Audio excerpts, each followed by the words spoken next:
The sun pressed down like punishment on the rural Massachusetts road, baking the pavement until it shimmered like glass. Cicadas buzzed in the air. Heat waves blurred the tree line. Along this forgotten stretch of blacktop, a 10-year-old girl trudged alone, her backpack bumping against her back with every step. Maya Johnson was used to the heat. She was used to walking. She was used to being underestimated. She wore an oversized MIT t-shirt tied at the waist, scuffed sneakers, and her hair in a neat row of braids. Tucked inside her backpack was a small metal toolkit, battered and marked with stickers, lightning bolts, crescent moons, and a faded Leon's Garage logo. It wasn't for decoration. Maya could fix things: radios, lawnmowers, even her aunt's old sedan. Her Uncle Leon always said she had a mind made of wrenches and lightning. Around the bend, something caught her eye. A sleek red Shelby GT 500 Mustang sat stranded on the roadside, its hood yawning open, exposing a snarled and hissing engine. Standing beside it was a white man in a tailored navy suit, pacing with a phone clutched to his ear. "I don't care if you have to airlift the damn thing. I've been here for 2 hours," he barked into the receiver, sweat standing the armpits of his starched shirt. "I have a meeting with the governor in less than 3. He checked his watch, a gleaming block of gold on his wrist. It doubted it had ever been used to tell time by need. It was a symbol, like everything else about him. She slowed her steps, keeping to the gravel shoulder. Her Aunt Renee's warnings echoed in her mind. Don't talk to men in suits, especially ones who don't belong on these roads. But Maya wasn't a coward. She had curiosity in her bones and an instinct she'd learned to trust. This man wasn't dangerous.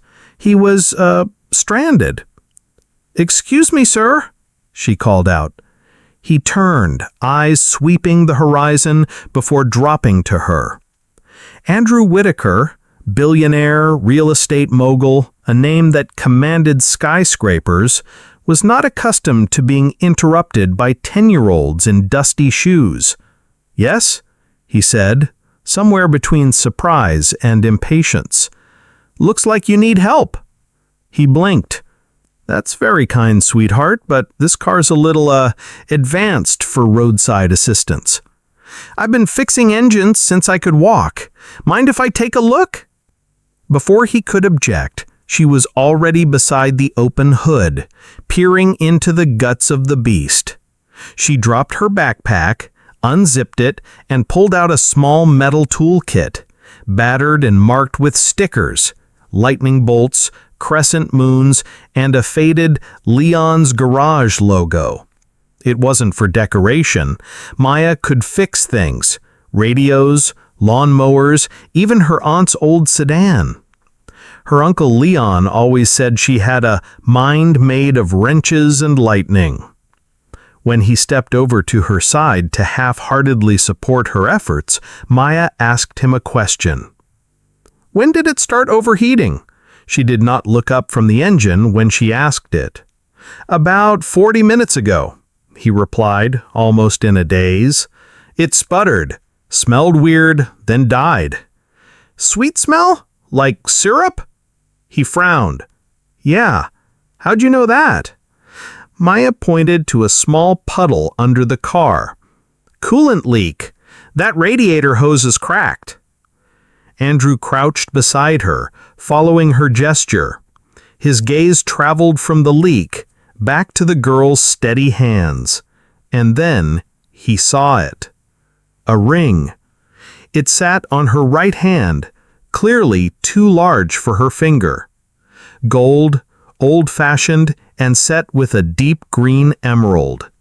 His breath caught in his throat. That ring. The emerald stone shimmered in the sunlight, and through the glass he saw a distinctive imperfection, crescent-shaped, like a scar running through its heart. Andrew Whitaker wasn't used to doubt. He lived in a world where hesitation cost millions, and trust was as rare as loyalty.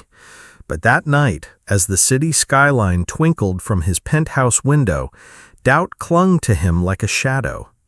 He couldn't stop thinking about her, Maya Johnson, 10 years old, sharp, composed, carrying a ring he'd once slipped onto a nurse's finger in a dusty orphanage hallway. He poured a glass of bourbon, but barely touched it. Instead, he opened a locked drawer in his study and pulled out an old manila folder labeled Little Angels Orphanage, Acquisition 2013. Inside were contracts, legal waivers, and one grainy photo, a woman holding a baby standing beside a rusted fence. Her smile was cautious, protective. She had written her name at the bottom in perfect cursive, Diana Johnson. Andrew clenched the paper. He remembered her vividly now, her conviction, her fear. She hadn't trusted his father. Neither had he, but he hadn't stayed long enough to help. The facility had closed within weeks of his visit. Officially, financial mismanagement. Unofficially, something had always felt wrong. "Ramirez," he said into his phone, "what have you got?" His investigator didn't hesitate. Diana Johnson died in a car crash last year. Brakes failed, no witnesses. But that's not all. Adoption records from Little Angels are missing. Digitally wiped, paper files gone. Andrew stiffened. That takes serious access. Exactly. I also found something else. The orphanage's land deed was transferred to Whitaker Enterprises in 2013, under your father's name, Dirt Cheap. Andrew's voice dropped. Pull every document tied to that transaction. I want to see everything.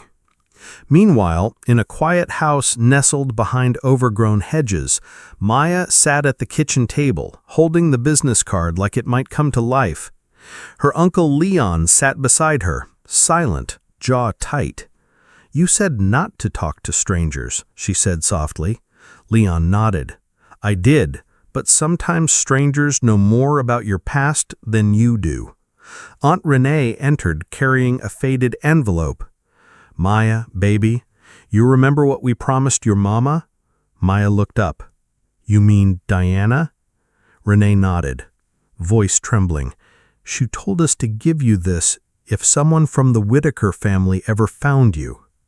Maya stared at the envelope. Her name was written across the front in slanted cursive. Inside was a letter. "My dearest Maya, if you're reading this, someone from the past has come back. There are truths I couldn't share until now, truths that may frighten you, but also set you free." The words blurred as Maya read.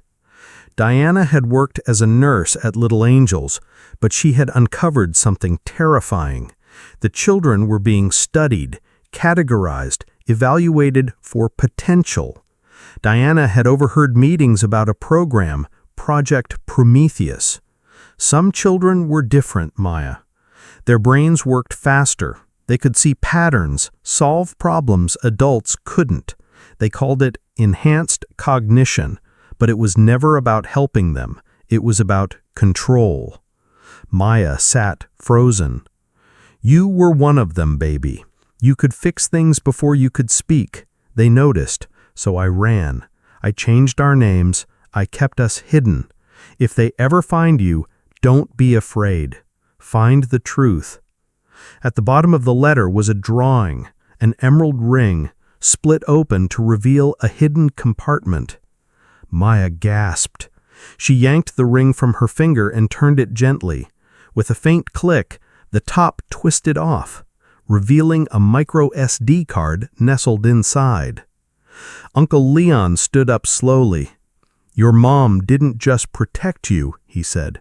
"She outsmarted them." Aunt Renee nodded. "But if they know you're alive, Maya, they won't stop." Maya held the card tightly. then we don't hide anymore. Back at Whitaker Enterprises, Andrew sat in the boardroom, surrounded by silence and secrets. He had pulled every file Ramirez unearthed. One name stood out across every page: Project Prometheus. Medical logs, brain scans, subjects numbered like inventory. Diana Johnson's personnel file was marked terminated, unauthorized removal of subject. His stomach churned. Andrew grabbed his phone. Ramirez, get me everything on Project Prometheus and find out who else is still watching Maya Johnson. From the corner of his desk, the old ring box lay open. The past wasn't dead. It was very much alive. And it was wearing the name of a 10-year-old girl. The next morning broke with a sky the color of pewter, heavy clouds rolling low over the treetops. Maya sat on the edge of her bed, the letter from Diana still clutched in her hand, creased from rereading it so many times through the night. The ring lay beside her on the blanket, its hidden compartment open, the tiny SD card tucked safely into a metal capsule. Her heart beat with a low thrumming fear, but not panic, not anymore. She understood now. Everything odd she'd ever felt about herself, every time she fixed something without knowing how, had a name. Enhanced cognition. They had studied her, hunted her. Her mother had saved her. She was done running. Downstairs, Uncle Leon was already in the workshop. His sleeves were rolled up, his fingers smeared with grease as he tinkered with the carburetor of a broken lawnmower. "Did you sleep at all?" he asked without looking up. "Not really," Maya replied. She sat on the workbench beside him. "I think I want to see what's on the SD card." Leon glanced at her, worry behind his eyes.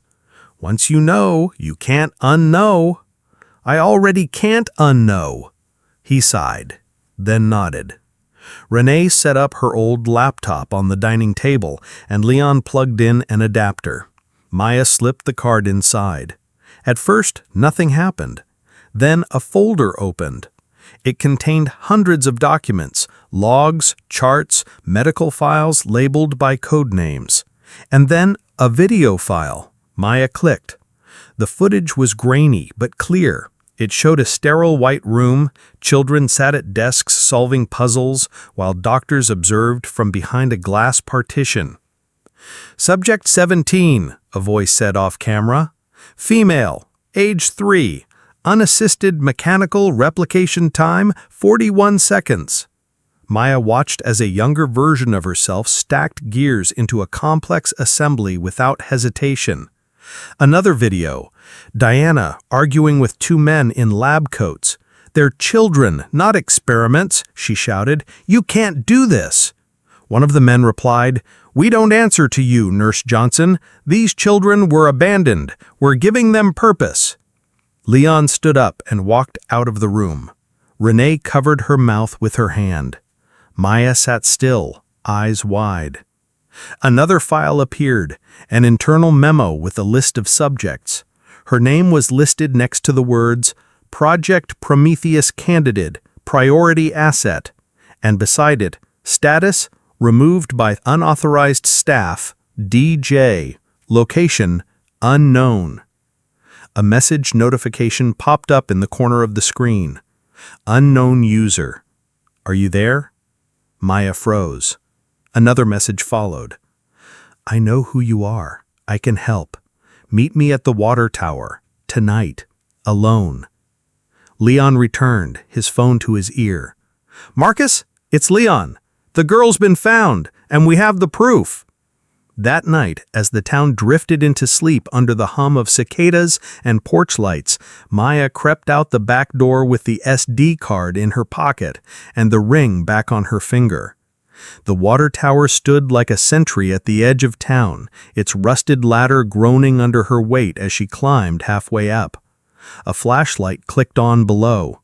A man stood beneath the tower. "You must be Maya." She narrowed her eyes. "Who are you?" "Marcus Hayes. I'm a journalist. I've been investigating little angels for years. Your mother gave everything to protect you." He reached into his coat and pulled out a photo, Diana holding baby Maya standing in front of the orphanage. "I was going to publish a story years ago, but then the orphanage burned down. Files were lost, witnesses vanished." "You think it was the Whitakers?" He nodded. "Howard Whitaker bought the land, covered it all up." Maya handed him the SD card. "Then it's time to uncover it." Above them, thunder rumbled, and far across the state, inside a high-rise office, Howard Whitaker stared at a security photo of Maya. The caption read, "Confirmed, Subject 17, recovered ring, immediate response authorized." He picked up his phone. "Bring her in, before she becomes a problem." The morning after Maya's meeting with Marcus Hayes, the sky hung low, pale with tension. At Whitaker Enterprises, the executive floor, usually humming with the quiet assurance of power, felt different. Andrew stood by the window of his office, arms crossed. He had barely slept. The evidence on Maya's SD card had shaken him. More than that, it had changed him. The data logs, the surveillance videos, Diana's voice pleading with lab directors, it was worse than he imagined. He had always suspected his father was ruthless, but this? Harvesting gifted children? Running psychological experiments behind charity facades? A knock on the door broke the silence. "Mr. Whitaker," his assistant said cautiously, "your father is waiting in the boardroom. He flew in this morning." Andrew closed his eyes for a moment, then nodded. In the boardroom, Howard Whitaker stood at the head of the table like a general inspecting a battlefield. At 70, his presence could still silence a room. His suit was impeccable, his silver hair sculpted with precision, and his eyes were cold steel. "You've been revisiting old files, Little Angels, Project Prometheus. Why?" Andrew met his gaze. "Because I found her." Howard narrowed his eyes. "Her?" "Maya Johnson, the girl Diana ran off with." A flicker, the briefest flinch, then dismissal. "She's a footnote. What matters now is Project Horizon. We're breaking ground next month. I assume you'll be speaking with the press?" Andrew stepped closer. That land was bought with blood money. Children's futures were destroyed for it. Howard's expression turned from bored to dangerous.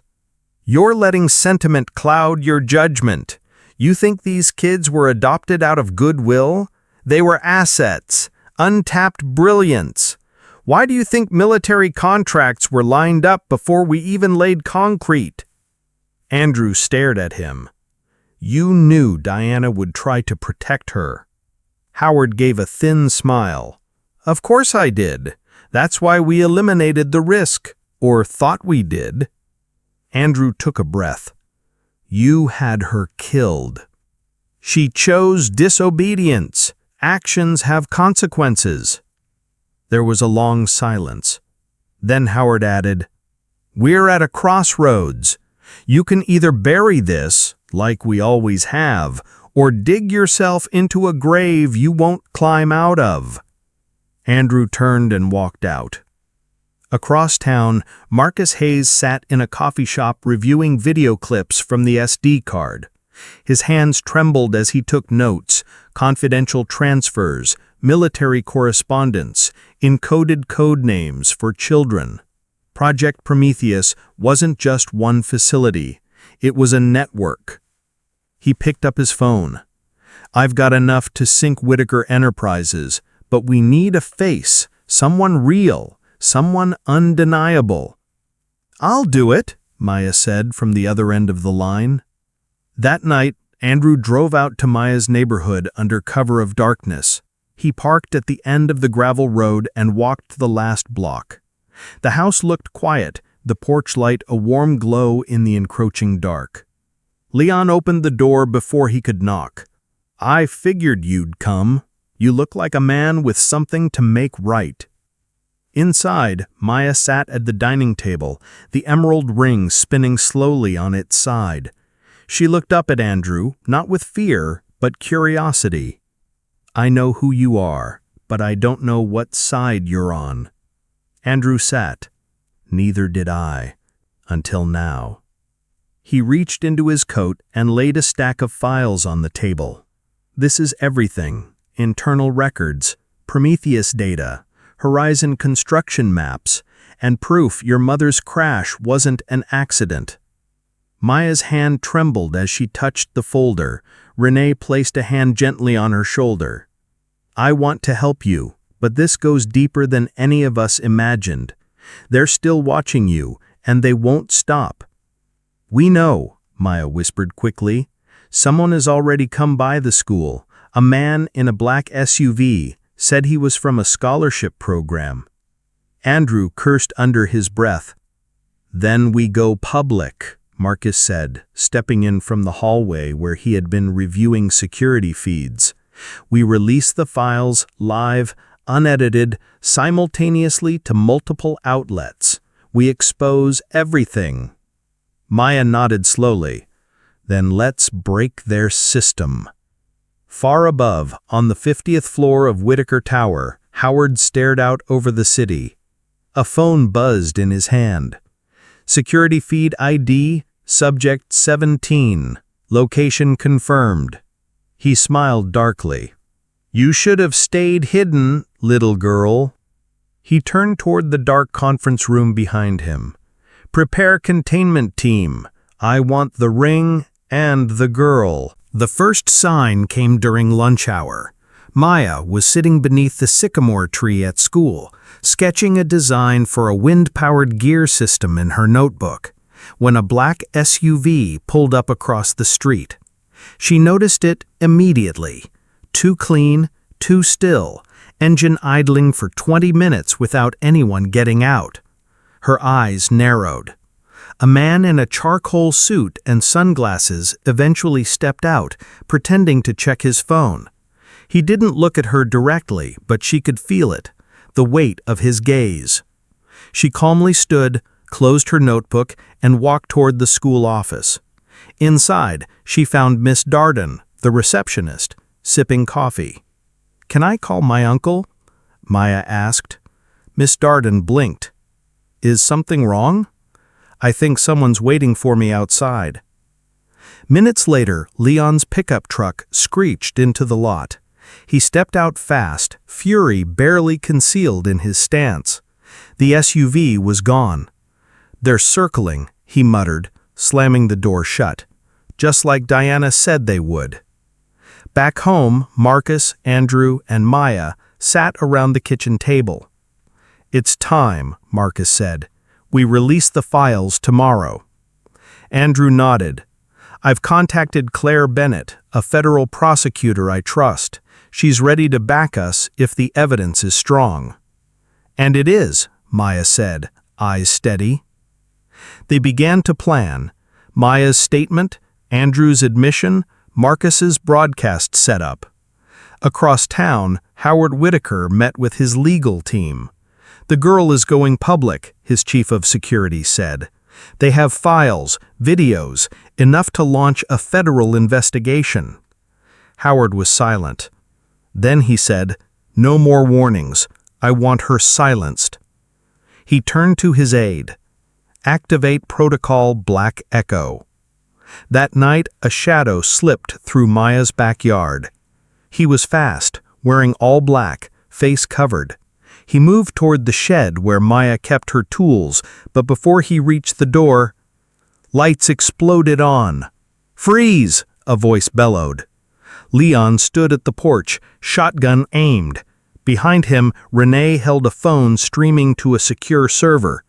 The intruder turned to run, but was blinded by headlights. Andrew's car blocked the gate. Marcus emerged from the shadows with the camera already rolling. "You're live, pal. Smile for the truth." The man dropped a small device before bolting into the woods. It emitted a high-pitched screech and burst into flames. The message was clear: no more hiding. The next morning, Marcus went live. Across multiple platforms, millions watched as Maya Johnson stepped in front of the camera. She wore a simple navy dress, her hair pulled back, and the emerald ring glowing under the studio lights. "My name is Maya Johnson.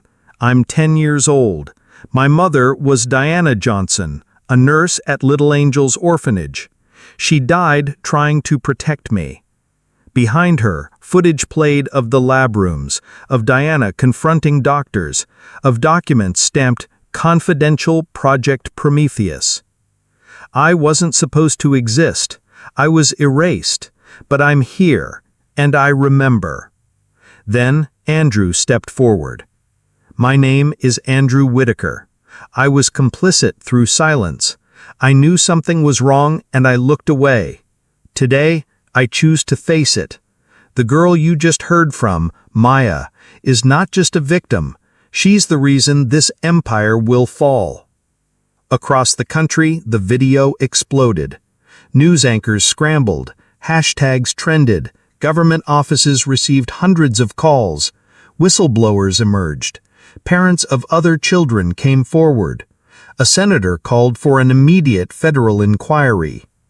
In his tower, Howard watched it unfold. His hands trembled as he reached for the phone. But no one answered.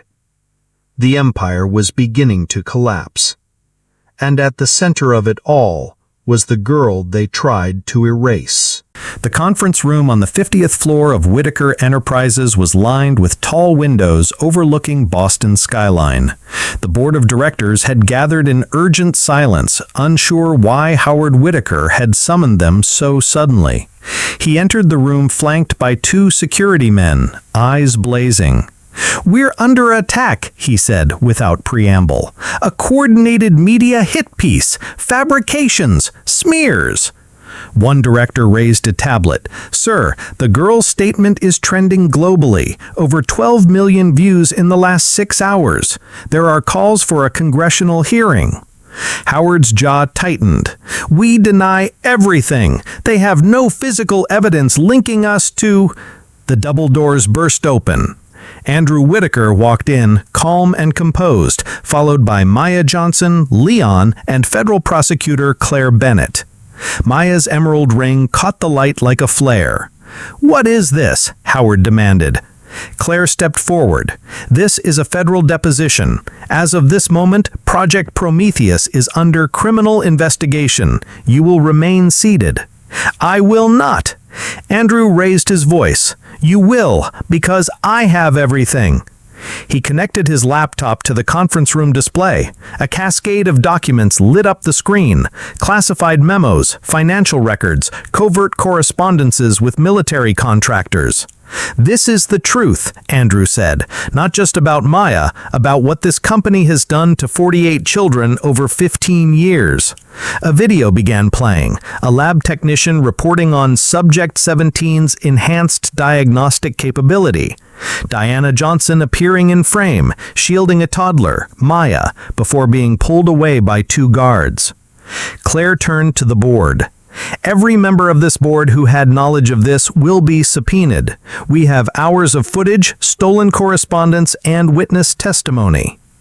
Howard rose slowly, glaring at Maya. "You think you've won, little girl? You think this will fix what's broken?" Maya stepped forward. Her voice was steady but full of emotion. "My mother believed broken systems can't be fixed. They must be replaced." She held up the ring. This was never just a symbol. It was a failsafe. From her pocket, she revealed a flash drive.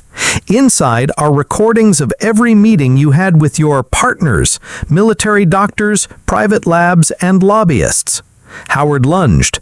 Before he reached her, 2 federal agents tackled him to the ground. "You are under arrest for conspiracy, illegal experimentation on minors, obstruction of justice, and multiple counts of fraud." Howard growled. "This company is mine." Andrew looked down at him. "Not anymore." The boardroom was silent as Howard was led away. Maya turned to Andrew. "What happens now?" He exhaled slowly. "Now we rebuild from the truth up." In the days following the broadcast and Howard Whitaker's arrest, the world watched the fall of an empire. Whitaker Enterprises stock collapsed. Congressional hearings opened within 48 hours. Investors fled. Prosecutors subpoenaed documents. And across Boston, billboards that once displayed Whitaker's luxury projects now bore Maya's image. Beside the words, "Truth always surfaces." Andrew sat in what remained of his father's corner office, stripped of grandeur. He had resigned as CEO within the week, announcing the company's full cooperation with federal authorities. Maya stood by the window, looking down at the street. "Everything's different now," she said softly. "Because of you," Andrew replied, "because you stood up." Maya turned. "Not just me, my mom, my aunt and uncle, Marcus, you." Andrew managed a small smile.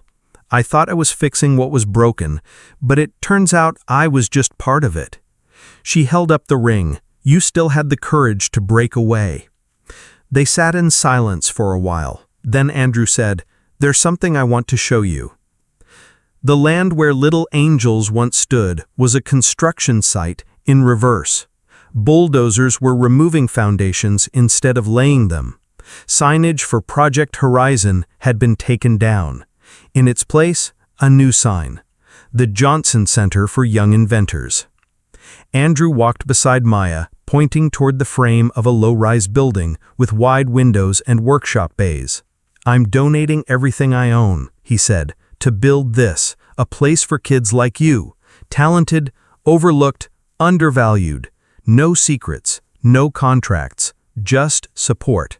Maya was quiet. "You don't owe me approval," he added, "but I hope this is a start." She turned to him. "It is." At the grand opening 6 months later, journalists swarmed the campus. Dozens of children from underserved communities arrived for orientation. In every corner, labs, makerspaces, and rooms named after people who had once been forgotten. Leon taught engineering. Renee ran the resource library. Marcus directed media literacy. And Maya? She was both student and mentor.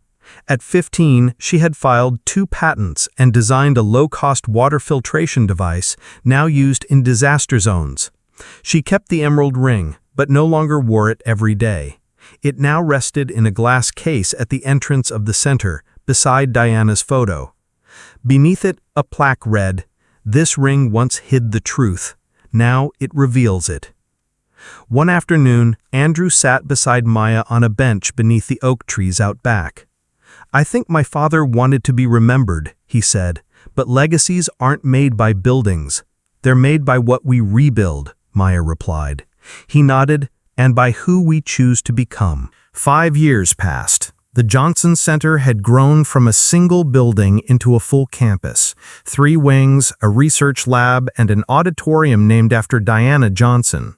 Its reputation as a sanctuary for gifted young minds had spread across the country, and it became a beacon for what was possible when the system served the child, not the other way around. Maya, now 15, was no longer just a prodigy, she was a symbol. Her story had inspired legislation, documentaries, and programs designed to prevent the abuse of children in institutional care. But she remained grounded, never forgetting the quiet sacrifice that had given her this life. Today was graduation day. The first full class of the Johnson Center, 12 brilliant, once overlooked students, stood in robes of deep green and gold. Parents, guardians, and press filled the rows. Maya stood on stage beside the podium, the emerald ring glinting once more on her finger. She stepped forward to speak.